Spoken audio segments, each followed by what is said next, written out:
Hello जी, अस्सलाम वालेकुम। कैसे हैं आप सब? उम्मीद है आप सब बिल्कुल ठीक और खुश होंगे। मैं भी बिल्कुल ठीक हूँ अल्हम्दुलिल्लाह। चलिए जी, आप देख रहे हैं मैं क्या कर रही हूँ और यहाँ मैं खाना बनाने की तैयारी कर रही हूँ। खाना आज वैसे हम लोग घर पे खाने नहीं वाले हैं क्योंकि आज हमारी दावत है बाहर, तो बस मैं थोड़ा सा खाना ही बना रही हूँ। और यहाँ पर मैं दाल बना रही हूँ। और आप सोच रहे होंगे कि खाना क्यों बना रही है जब दावत है तो मैं आपको बता दूं कि इसलिए बना रही हूँ क्योंकि कभी कभी हमारे यहाँ कोई जाता है बाहर खाने पे, कोई नहीं जाता है, तो बस इसलिए बना के रखना पड़ रहा है ताकि पीछे से कोई दिक्कत ना हो। पापा के दोस्त के यहाँ से आई है दावत और उनके यहाँ कोई प्रोग्राम है, तो उन्होंने हमें भी उसमें शामिल किया है और बोला है आप ज़रूर से आइएगा। आज जुमे का दिन है और आप तो जानते हैं जुमे के दिन कितनी मसरूफ़ियत होती है, तो बस जल्दी जल्दी हमने काम करना है और फिर मुझे बच्चों को भी नहलाना है, उसके बाद खुद भी नहाना है और नमाज़ पढ़ के फिर हम लोग निकल जाएंगे। और हम लोग थोड़ा एक्साइटेड भी है क्योंकि लॉकडाउन के बाद से दावत आना बड़ी बात होती है। कोई भी किसी को बुला नहीं रहा है इस टाइम पे। अच्छा, ये देखिए मैं आपको बहुत ही अच्छी चीज़ दिखाने वाली हूँ अभी, और ये कुरान शरीफ है। बाजी ने ऑनलाइन बुलवाया था, उन्होंने ऑर्डर किया था, तो और ऑर्डर इसलिए लगाया था बाजी ने क्योंकि यहाँ पर ये कुरान शरीफ नहीं मिल रहा था। अगर यहाँ पर मिल जाता तो फिर हम लोग बाहर से नहीं बुलवाते, इसलिए बाहर से बुलवाना पड़ा उनको। और उन्होंने बाहर से इसलिए बुलवाया है क्योंकि ये वाला कुरान शरीफ इसलिए क्योंकि इसमें 3 तरीके से कुरान शरीफ दिया हुआ है, अरबी में, इंग्लिश में, और अरबी को इंग्लिश में दिया है। तो ये बहुत अच्छा कुरान शरीफ है, ये पढ़ने में बहुत अच्छा है, बहुत आसान लैंग्वेज में लिखा है। तो जब भी हम कुरान शरीफ पढ़ते हैं तो हम अरबी लैंग्वेज में पढ़ते हैं। हमें पता नहीं होता है क्योंकि हम अरबी लैंग्वेज नहीं जानते, तो हमें नहीं मालूम है कि हम जो पढ़ रहे हैं वो क्या पढ़ रहे हैं। तो ज़रूरी है ये जानना कि हम जो पढ़ रहे हैं वो क्या है और क्या लिखा है। हम जब तक समझेंगे नहीं तो हमें पता कैसे चलेगा कि हम क्या पढ़ रहे हैं। तो बस इसीलिए ये कुरान शरीफ है। वैसे तो घर पे हिंदी में भी रखा है और हिंदी वाला मैं पढ़ती हूँ, लेकिन उनको इंग्लिश चाहिए था क्योंकि उनके लिए थोड़ी सी हिंदी में कभी कभी कुछ शब्द बहुत डिफ़िकल्ट होते हैं, तो उन्हें दिक्कत होती है। अच्छा, हिंदी में जो कुरान शरीफ होता है ना, उसकी लैंग्वेज थोड़ी टफ़ होती है, मतलब वो समझ नहीं आती कि लिखा क्या है, इसका मतलब क्या है। तो पढ़ने में तो आसान होता है लेकिन उसको समझना थोड़ा मुश्किल होता है। और उसको समझने के लिए फिर हमको किसी से पूछना पड़ता है या फिर सर्च करना पड़ता है। लेकिन इसमें ऐसा कुछ नहीं है, इसमें इतनी इजी लैंग्वेज है, मतलब जो घर पे हम आमतौर पर यूज़ करते हैं ना, बस उसी तरीके से इसमें लिखा हुआ है। तो ये समझना बहुत आसान है और ये बच्चों के लिए तो बहुत ही आसान है। बहुत से बच्चों को होता है शौक़ हर चीज़ डीपली समझने का, पढ़ने का, तो ये बहुत अच्छा तरीका है। और इसमें बहुत अच्छे से दिया है, एक तरफ अरबी में लिखा है और फिर अरबी का ही इंग्लिश में लिखा है, और इधर सबसे लास्ट में जो लिखा है वो मैसेज लैंग्वेज में दिया हुआ है। तो ये बहुत अच्छा तरीका है कुरान शरीफ को पढ़ने के लिए, समझने के लिए। ये हमने अमेज़ोन से बुलवाया है और अगर आपको इसका लिंक चाहिए तो मैं डिस्क्रिप्शन बॉक्स में दे दूँगी। देखिए, ऐसा बिल्कुल नहीं है कि मैं बहुत बड़ी नमाज़ी या परहेज़गार हूँ, बस मैं अपनी तरफ से थोड़ी कोशिश करती हूँ और अल्लाह हम सबको हिदायत दे। मैं तो बस आप लोगों से इसलिए शेयर कर रही हूँ क्योंकि मुझे ऐसा लगा कि आप लोगों के साथ मुझे ये वीडियो शेयर करना चाहिए ताकि आपके लिए भी कुछ इन्फॉर्मेटिव हो सके।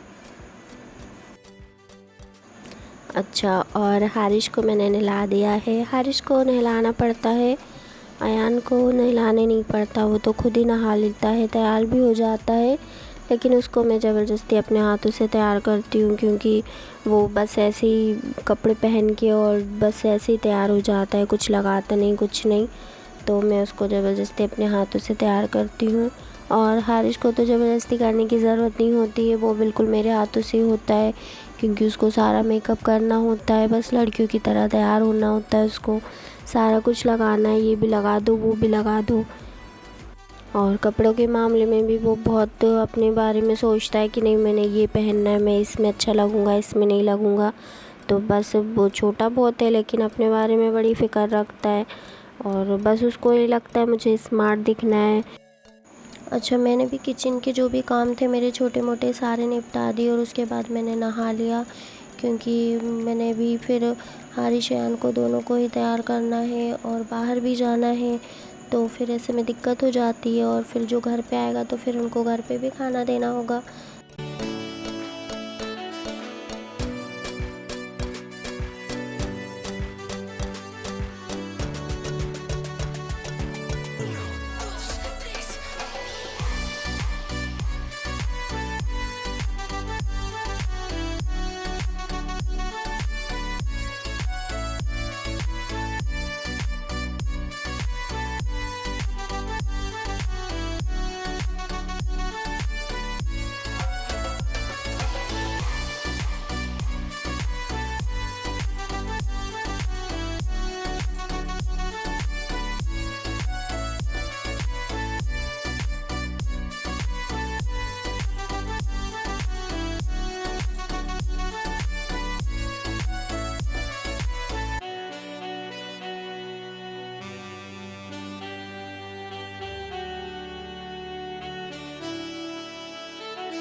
अच्छा, यहाँ पे हारिश लिप बाम लगाने का बोल रहा है और वो अक्सर लगाता रहता है लिप बाम, क्योंकि उसके होंठ थोड़े जल्दी रफ़ हो जाते हैं। तो बस मैंने उसको शुरू में 1-2 बार लगा दिया था ठंड में, तो तभी से उसको आदत हो गई है कि बस थोड़ी सी भी दिक्कत हुई होठों में, मम्मा होठों में प्रॉब्लम हो रही है, लिप बाम कहाँ है, बस लगा लेता है अपने हाथों से।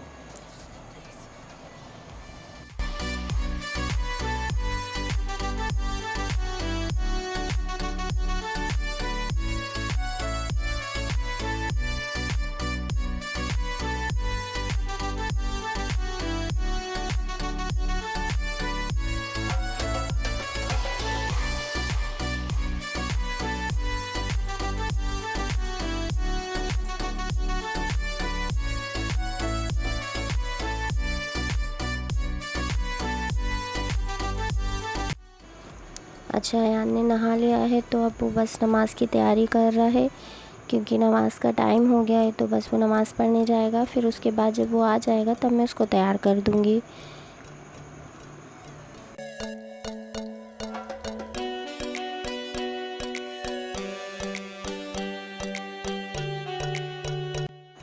अच्छा, तो मैंने भी नमाज़ पढ़ ली है अब, और अभी मैंने ये ड्रेस निकाल के रखा है और मुझे ब्लैक कलर और रेड कलर बहुत अच्छा लगता है, तो अभी मैं ब्लैक कलर पहनने वाली हूँ। और मेकअप में तो मैं कुछ नहीं यूज़ करती ज़्यादा, शादियों में तो मैं मेकअप कर लेती हूँ लेकिन ऐसे नॉर्मल माहौल में मैं मेकअप करना पसंद नहीं करती। तो मेकअप में मैंने सिर्फ फाउंडेशन लिया है और काजल और आईब्रो पेंसिल बस। और अभी मैं यहाँ पर अपनी चूड़ी सेट कर रही हूँ और चूड़ी सेट करने के बाद मैंने चूड़ी पहन ली है। और मुझे चूड़ियों का बहुत शौक़ है, मैं बहुत सारी चूड़ियाँ पहनती हूँ जब मुझे कहीं बाहर कोई फंक्शन में जाना होता है। तो जैसे घर में तो मैं नॉर्मल चूड़ियाँ पहनती हूँ और मार्केट या कहीं और भी जाना हो तो मैं नॉर्मली पहनती हूँ, घर की पहनती हूँ, बल्कि चेंज भी नहीं करती। लेकिन जब कोई फंक्शन में जाना होता है तो मैं चूड़ियाँ पहनती हूँ और अच्छी खासी चूड़ियाँ पहनती हूँ, क्योंकि चूड़ियाँ मुझे बहुत अच्छी लगती है। अच्छा, मैं तो ऑलमोस्ट तैयार हो चुकी हूँ और अयान भी आया था तो उसको भी मैंने तैयार कर दिया है। और अम्मी और बाजी अभी रूम में है, वो लोग भी तैयार हो रहे हैं। दादी नमाज़ पढ़ रही हैं, तो बस दादी नमाज़ पढ़ लें उसके बाद हम लोग निकल जाएंगे। और बड़ी बुआ भी हमारे साथ हैं, वो भी हमारे साथ ही जाएंगी। तो बस अब हम लोग नमाज़ के बाद निकलने की तैयारी करेंगे।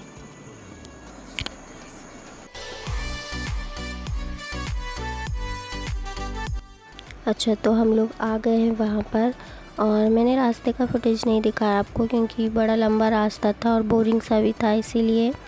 और यहाँ पे हम लोगों ने खाना खा लिया है और अब अम्मी और दादी, एक दादी हैं यहाँ पर, उनसे मिलने के लिए एक रूम में जा रही हैं। वो बहुत बुज़ुर्ग हैं, बड़ी ज़ईफ़ हैं, तो बस उन्हीं से मिलेंगी और फिर उसके बाद हम लोग घर चले जाएंगे। चलिए, आज का हमारा वीडियो होता है पूरा और उम्मीद है आप सबको अच्छा लगा होगा। तो प्लीज़ अपना और अपने आसपास के लोगों का ख्याल रखें। अल्लाह हाफ़िज़।